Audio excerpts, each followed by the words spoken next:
Hey, what's going on, guys? Welcome to drboystv.com, the home for intelligent black people. My name is Dr. Boyce Watkins, and I wanted to come in. I made a huge mistake a second ago. I hit a button, and you know what happens when I hit buttons. Sometimes bad things happen, bad things occur. But I was looking around to kind of just see what was going on again with this Travis Scott thing. As you guys know, I've been paying close attention to this, and I was gonna go live about it a little while ago. We had some technical difficulties. I hope you can forgive me. I hit the wrong button. So, but the interesting thing here. Here's what I want to kind of brief you guys on. My wife sent me something today, and she sent me an article that was written by a brother who says that Travis Scott is not the person to blame for what happened at the Astroworld event. He feels this person feels that Travis Scott was sort of used as a scapegoat by the media. That they're sort of making this into a Travis Scott event where Travis Scott was responsible for everything that happened at Astroworld. And what's been brought into the equation that's been really interesting is this conversation about this random white guy named Michael something. And I'm going to dig up his name in a second. His name's Michael Rapino, and one of the arguments is that Michael Rapino is the guy who should be held accountable for what happened at Astroworld. That it's not, it's not just Travis Scott. Michael Rapino is the CEO of LiveNation, and I'm going to read some of what the brother has to say. The brother who wrote the article on Facebook. His name is Keith. Let me see, Keith Major Sr. And I'm just going to read what he has to say, and I'd like to get your thoughts on this. So he says, "This is Michael Rapino, the guy that owns Live Nation. I continue to see headlines that say Travis Scott's concert tragedy. Correction, it is not Travis Scott's concert. The official name of the event was Astro World Festival 2021, sponsored by Live Nation Worldwide and Scoremore Holdings LLC. It was a 2-day event with a capacity of 100,000 people. There were 22 total performers. Travis Scott was simply the unlucky guy who happened to be on stage when the tragedy struck." So, what this brother's making the argument, to say is he's arguing that Travis Scott, that this was not the Travis Scott Astro World event. This is not a Travis Scott concert. This is a Live Nation event. There were 22 performers. Travis Scott was just one. He was just unlucky enough to have been on stage when it went down. So let me ask you guys this. Do you agree? Give me a yes or no if you agree with what this brother has to say. His brother's name is Keith Major Sr. And I'm going to read more of what he wrote in a second, but I wanted to kind of dissect some of this. Like, do you think that Travis Scott is getting too much of the blame and too much of the responsibility for this? I don't know. So let me just say this. I'm going to tell you, I get what he's saying, and I agree with that. Live Nation is certainly liable, right? I don't think there's any question whether or not Live Nation should be liable. In fact, type Live Nation in the chat if you agree that Live Nation should be liable. And Live Nation is liable. Live Nation's getting sued. They're getting sued along with everybody else. They're suing the venue. I think it's called NRG Stadium. They're suing them. They're suing Travis Scott and Drake. They're suing Live Nation. They're suing anybody who's got the money. Now, Travis Scott has the unfortunate position of being the face of all this, right? He's the face of this, and I think it's a little bit, I believe, misguided to sort of give the impression that Travis Scott just happened to be the unlucky guy on stage when it all went down. Travis Scott wasn't just a random guy on stage. This Astro World was known as the Travis Scott concert. I know this. I followed Astro World, and I don't remember anybody saying, "Oh, Travis Scott, that's the or Astro World, that's Drake's event," or Astro World, that's SZA's event. No, all the other performers outside of Travis Scott were add-ons to add value to the festival. But to the brother's point, which I certainly agree with, there are typically with artists, and this is why I think I'm intrigued by this, is that you know when you look at entertainment, you got to understand the economic mechanics behind entertainment. Y'all think artists have power. Y'all think artists are the ones who are controlling hip hop. No, people like Michael Rapino are controlling hip hop because they control the money. The people who control hip hop are the people who control the money. So he's right. He's going out and getting billions of dollars in financing. He's the guy that is that's signing the artists and paying them, you know, all kinds of money, right? He's the guy that's signing on the corporate sponsors. So the power is in the money. Let's just keep that 100% abundantly clear. In fact, let me look up some stats on Live Nation just so you can understand what you're dealing with here. Live Nation is probably 100 times more powerful than Jay-Z. You know, let me see what's Live Nation's let me see what's this company worth. Live Nation's market cap is $25.23 billion. $25 billion. Their stock price, if you ever want to own stock in Live Nation, the stock has done well. Their stock has 6 months. In the, let's see, year to date, let me see, last 5 years, Live Nation stock has gone up 300%. So you can own stock in Live Nation. Live Nation is a publicly traded company. The ticker symbol is LYV.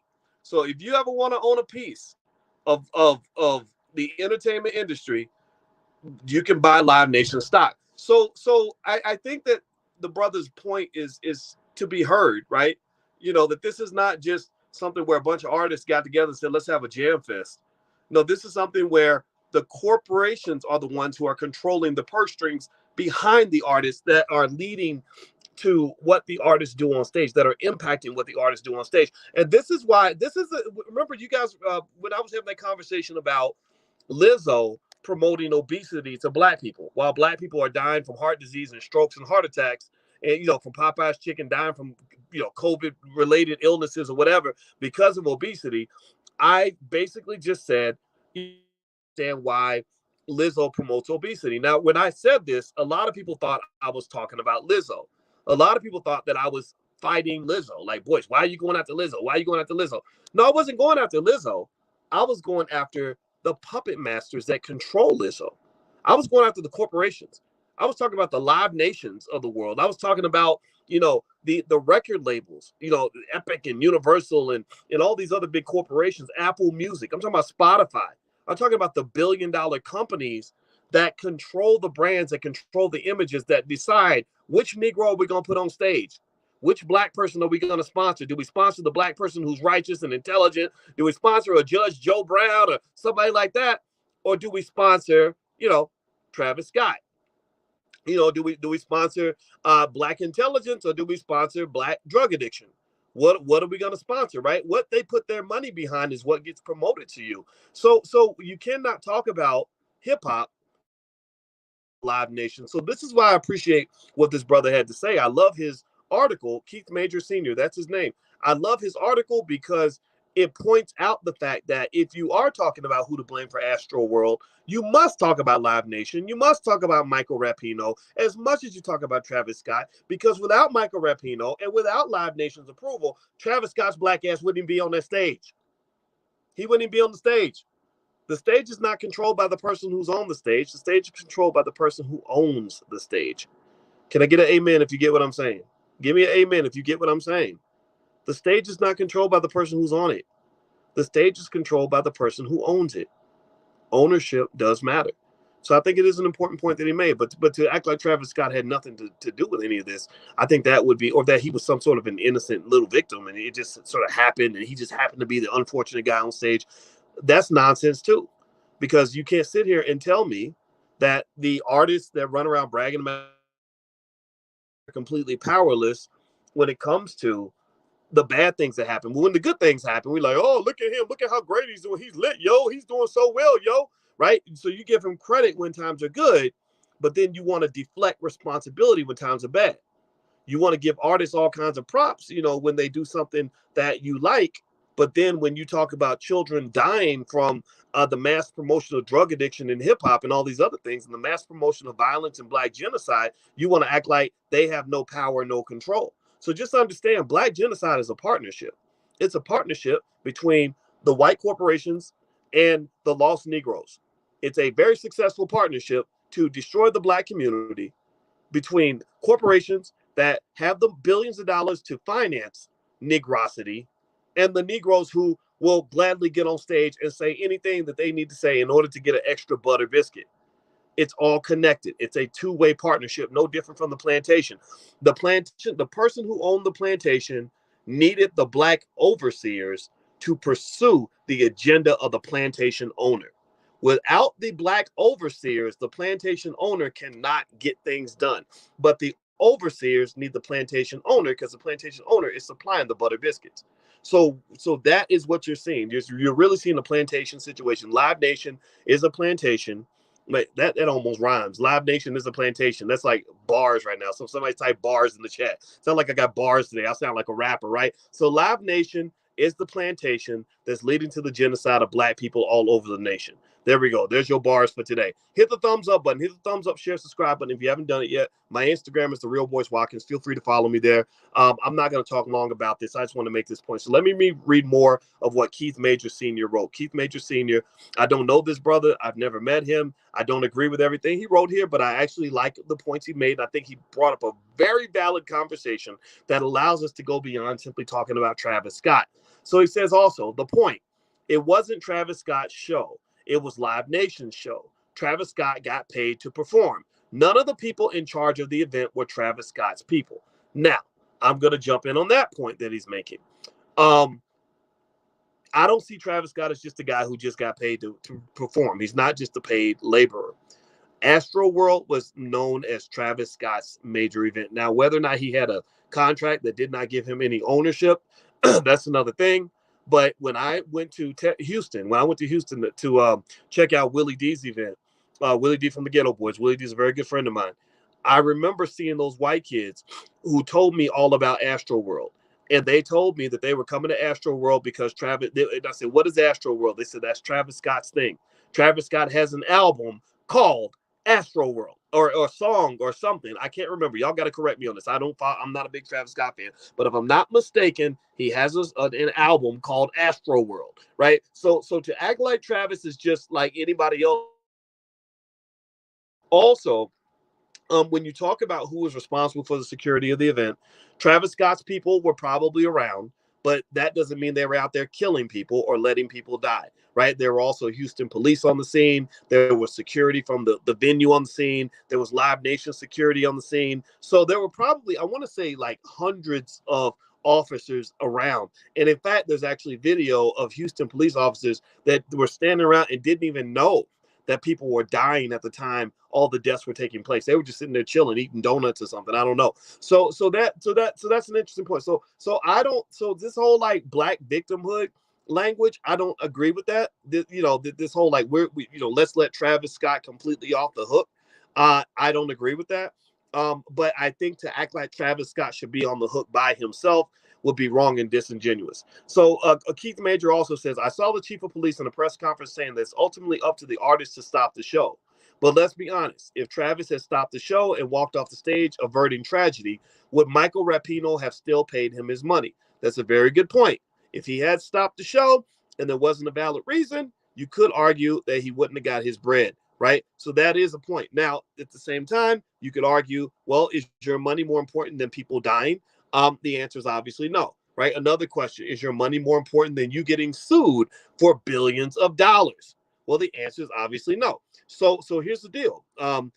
You're right. It would have been a tough decision for everybody. And I would imagine that anybody who's performing the show, even if you're being paid to work, like if I work at Burger King and they're paying me to flip burgers and somebody's dying in the Burger King and I say, well, I didn't stop flipping burgers because I knew I wasn't going to get paid for flipping burgers if I stopped working, that's not a valid excuse to say that that I let somebody die. I let somebody die because I need to make sure I got my money for flipping burgers. Like that would sound absolutely crazy. So I think to say that Travis Scott shouldn't have stopped, even if people had been dying, it's just kind of, it goes back to like in World War II when they used to talk about the Nazi soldiers that would kill the Jews, and they just came back and said, look, we were only following orders. If I hadn't followed my orders, I would have gotten in trouble or I would have lost my job. Well, people decided that that's not a valid excuse. So Travis Scott, to say he had no power would be absolutely wrong. When Travis Scott told people to bum rush the stage, they listened. When Travis Scott told that dude in 2017 to jump off the balcony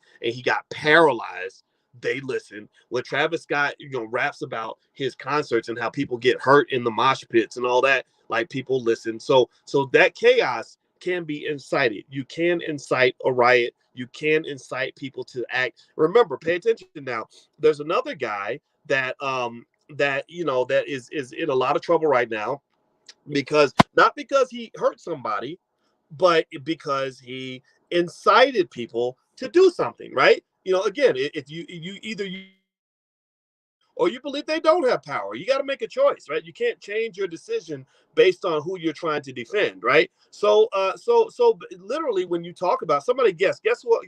Guess who I'm talking about when you talk about somebody else who was in big trouble because allegedly his words incited a riot, but he didn't actually hurt anybody. He didn't kill anybody. He didn't do anything to anybody, but he gave a speech, and people responded to his speech, and people got hurt, and he's now under significant liability because of that. Somebody guess who I'm talking about. Take a guess. There we go. This man right here. This man right here. Now, you can't tell me. I mean, again, if you believe that the Capitol riots were a bad thing, which again, I think it's all a conspiracy theory, to be honest with you. I still don't understand why you got the Pentagon right down the street and you claim you can't even defend the Capitol, but you got the Pentagon right down the street, right? I just don't get that, right? Like, seriously, it doesn't make any sense that you literally can't secure the most on all of U.S. soil.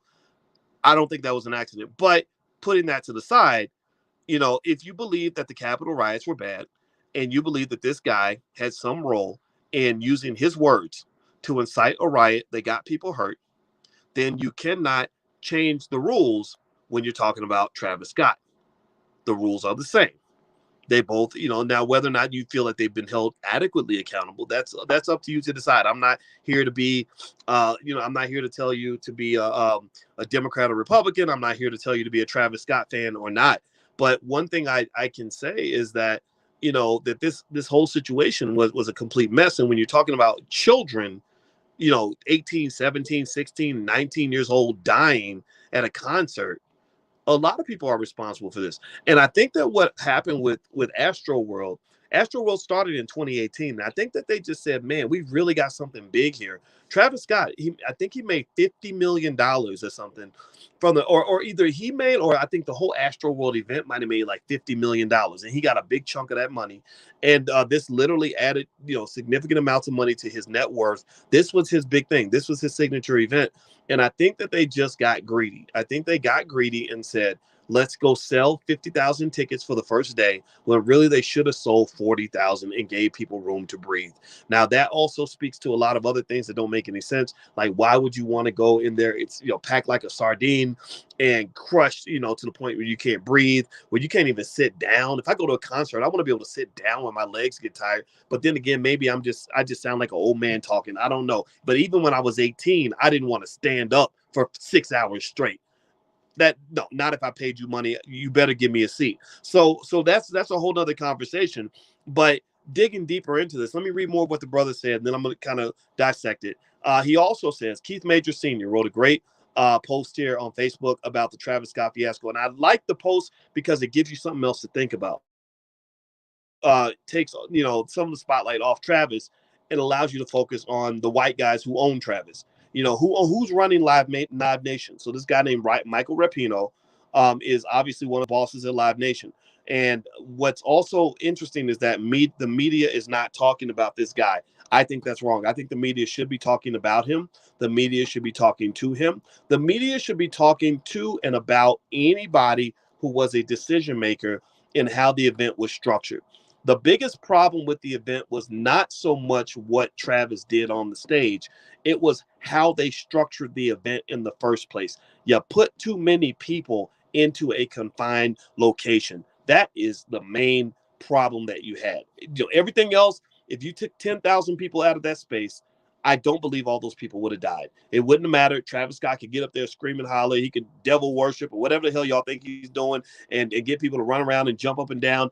I don't think anybody would have got hurt, right? So I think that's the point that that I would focus on. And to me, the question then becomes, okay, who brought all those people into the venue? Because then what happens is when people are dying, then you start talking about liability in terms of how security responded, or how Travis responded, or how the police responded. But it's like, why, if you give them nothing to respond to, then you're okay. And I believe that if they'd had 5 to 10,000 fewer people in that space, there wouldn't have been anything to respond to. There wouldn't have been anything to even, lead them to sue. Like, why the hell? I mean, don't get me wrong. I'm not a fan of these guys. Like, I don't listen to any of Drake's music. I know y'all might listen to it. It's not my thing.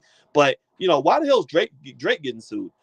Drake is showing up to the concert. He's just performing. He doesn't even know anything about the logistics. He doesn't know anything about how you decided, to have the event in Energy Field versus having it in a stadium, right? He has no idea. He's just there to do what Drake is supposed to do, which is to perform his music. He did that, right? So I don't understand why Drake is being sued, but I do get it, right? Because again, I told you, when it comes to sue the people with the biggest pockets. They sue the people with the biggest names. So they know that Drake might write a check just to make the suit go away. But I do think that there is a degree of unfairness in this whole situation. But here's the reality, though. This is important for you to understand. Life ain't fair. Life ain't fair. Let me say it again. Life ain't fair. LAF. If you get mad, if you're complaining that life isn't fair, if you're complaining that the world is unfair to you, I'm gonna laugh at you. Not really laugh, but it's gonna be a LAF. Yeah, I'm gonna laugh. I'm gonna throw a laugh at you because LAF stands for life ain't fair. So at the end of the day, you know, all of this is complex. All of this is problematic. Life ain't fair. It ain't fair that your child goes to a damn concert to have fun and they end up dead. Life ain't fair. It ain't fair that you're Drake and you're just there to perform and get your money and bounce, and you're getting sued now because somebody died in the audience and you had no control over any of that. Well, life ain't fair. It comes with the territory, right? It's not fair that you're talking about a lot of scenarios where people had personal responsibility and certain choices that they made that led to people dying, or the poor kid that Travis Scott told him to jump off the balcony and he did it, and now he's paralyzed for life. Well, life ain't fair, right? So I kind of see this as just something where it's like it is what it is. I mean, there's the poor kid that got paralyzed. This dude still can't walk. He jumped off a balcony at a Travis Scott concert. I don't understand. Don't do that. Don't let these celebrities tell you what to do. Like, they don't care nothing about you. They don't know you. So anyway, let me keep going. So here's the last thing he says. He says, this is what Keith Major Sr. wrote. I respect the brother. I like the fact that he made this post, and I thought it was worth talking about. He says, and lastly, I saw a lawyer lady on TV saying that you may think that Travis Scott had a moral and ethical obligation to do something, but that's not what's going to get argued in court.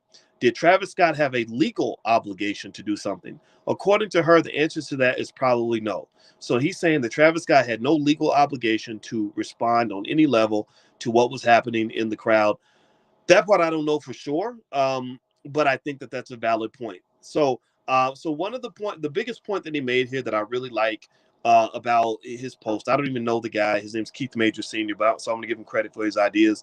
Is he's basically saying that the Travis Scott tragedy, or the Astroworld tragedy, or the LiveNation tragedy, whatever you want to call it, let's call it the LiveNation Astroworld Travis Scott tragedy. There's a lot of blame to go around, and a lot of people are going to get ruined financially.